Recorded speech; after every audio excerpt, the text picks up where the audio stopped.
बील के राजा एक शिव भक्त, एक देशभक्त और एक बेटी के भक्त।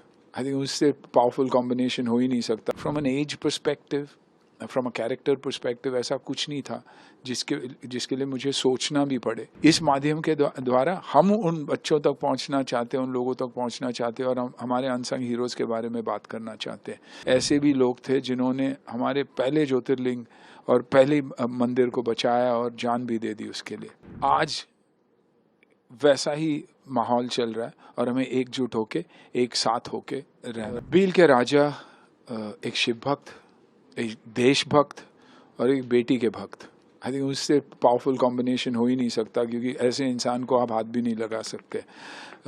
हामिद जी के साथ लड़े सोमनाथ के लिए, मुगलों के खिलाफ, दरिंदों के खिलाफ। यही चाहा उन्होंने कि हमारे देश को कुछ होना नहीं चाहिए, और जो ऑलरेडी लूट मची थी उसको उन्होंने रोकने की कोशिश की। तो I think from an age perspective, from a character perspective ऐसा कुछ नहीं था जिसके लिए मुझे सोचना भी पड़े। और कहानी इतनी खूबसूरत थी। देखिए, हमें स्कूल में भी हमेशा सिखाया गया तो हिस्ट्री की बात करते तो हमें ताजमहल के बारे में और शाहजहां के बारे में और औरंगज़ेब के बारे में सिखाया गया। लेकिन ऐसी खूबसूरत कहानियाँ जो हमारे देश, मैं हमेशा कहता हूँ 28 स्टेट्स और 9 यूनियन टेरिटरीज, उसके बारे में और वहाँ के हीरोज़ के बारे में किसी ने हमें नहीं सिखाया। और आज इस माध्यम के द्वारा हम उन बच्चों तक पहुंचना चाहते हैं, उन लोगों तक पहुंचना चाहते हैं और हम हमारे अनसंग हीरोज़ के बारे में बात करना चाहते हैं। अब जब गुजरात की बात करते हैं तो हमेशा लगता है कि बिजनेस वाले, फैमिली वाले, खाना पीना उसी के बारे में सोचते हैं, लेकिन नहीं, वैसा नहीं है। ऐसे भी लोग थे जिन्होंने हमारे पहले ज्योतिर्लिंग और पहले मंदिर को बचाया और जान भी दे दी उसके लिए, ये जानते हुए कि वो हज़ारों के तादाद में थे, जबकि ये लोग कुछ 100-200। लेकिन उस मंदिर की ताकत, वहाँ के लोगों की ताकत और एकता के बारे में हम इस फिल्म में बात करते हैं, जो मेरे हिसाब से आज वैसा ही माहौल चल रहा है और हमें एकजुट होके एक साथ होके रहना। जब काम कर रहे थे तब कन्विंस थे कि हम जो जिस ट्रैक पे चल रहे हैं वो एक सही ट्रैक है और एक ऑनेस्ट नैरेटिव है ये। सफल फिल्म के लिए पूरा यूनिट लगता है जी, एक्सपीरियंस रहा आपको डायरेक्टर के साथ? पहली बात तो मैं सल्यूट करूंगा प्रोड्यूसर को, क्योंकि मैं प्रोड्यूसर्स को हमेशा मानते आया हूँ। मुझे लगता है कि जो लक्ष्मी प्रोवाइड करते हैं, हम उन्हें हमेशा एक प्रोडक्शन मैनेजर और एक मैनेजर के तौर पे देखते हैं कि अच्छा ये प्रोड्यूसर है। कभी भी उन्हें हाईलाइट नहीं करते। लेकिन यहाँ मैं कन्हू भाई के बारे में कहना चाहूँगा कि he somebody is put his money where his mouth is, he is put it into a project जो नेसेसरली बिकने वाला नहीं था। और मैंने पहली बार कन्हू जी से कहा था कि कन्हू भाई आप फिल्म बना रहे हो, बेचेगा कौन? इसे यार बना लेंगे, अच्छी बनेगी तो बिकेगी। एंड आई वाज लकी कि मुझे प्रिंस जैसे डायरेक्टर मिला जिसके साथ मैं पहले भी काम किया हूँ।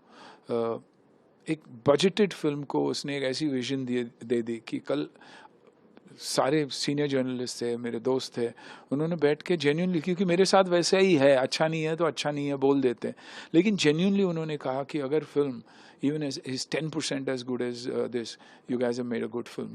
तो फीलिंग अच्छी है। म्यूजिक मॉन्टी, जिन्होंने लेजेंडरी लोगों के साथ काम किया है और म्यूज़िक दिया, संजय लीला बंसाली जैसे लोगों के साथ काम किया है, वो हमारे फिल्म के साथ जुड़े। बैकग्राउंड हो, म्यूज़िक हो, जान लगा के उन्होंने फिल्म की। सब्जेक्ट सुन के एक्साइटेड थे, देखने के बाद डबल एक्साइटमेंट में उन्होंने कहा कि मुझे टाइम लगेगा, लेकिन I will give my best for this film. Suraj की लाइफ में बहुत अप्स एंड डाउन्स आए, सूरज और आकांक्षा के साथ और यंगस्टर के साथ काम करते हैं, तो आपका एक ऑरा है, वो लोग हेजिटेट करते हैं या कैसे जज करते हैं, आप कैसे कंफर्टेबल? देखिए, मैं जब भी कुछ करता हूँ तो मुझे पता है कि हीरो कौन है, हीरोइन कौन है फिल्म में, और ये फिल्म चलेगी तो किसके वजह से चलेगी। I am one of the characters, लेकिन लीड तो सूरज ही है और हमेशा सूरज रहेगा। डरे हुए थे इनिशियली कि क्या होगा, सूरज को लेंगे तो सोशल मीडिया ये जो टॉक्सिक दुनिया है वो क्या कहेगी। लेकिन जब सोचते हैं तो बोलते हैं ये टॉक्सिक लोग हैं कौन?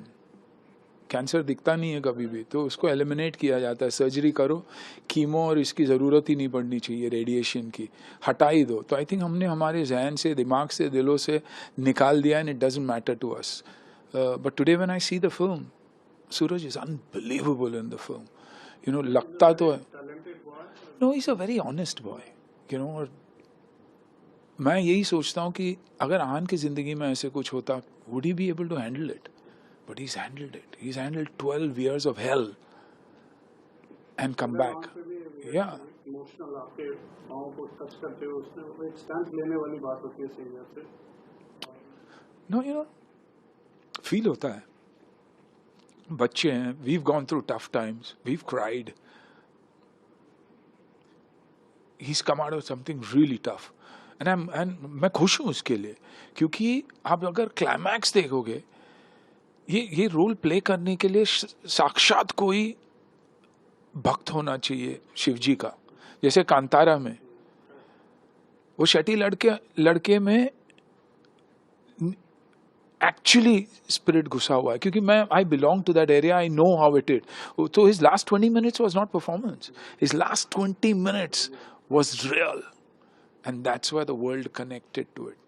इस फिल्म के बारे में मैं कुछ नहीं कहूँगा, but the climax where he is fighting, आपको लगेगा कि शिव जी का ही भक्त है, शिव जी का एक रूप है। He is got that look, he is got that personality, वो बॉडी हो, उसकी आंखों में देखिए। हमने यहाँ एक्शन किया है, वेपन्स, कॉस्ट्यूम सब ठीक है, लेकिन जो आंखों में बात है ना, आपको वो दिखाई देगी। That love for the country, the love for the daughter, the love for Shiv ji, वो आपको इन किरदारों में दिखाई देगी। सिर्फ हमारे में नहीं, हमारे साथ जो बच्चे हैं उनमें भी आपको ये दिखाई देगा। जब हर हर महादेव बोलते हैं तो यहाँ से बोलते हैं।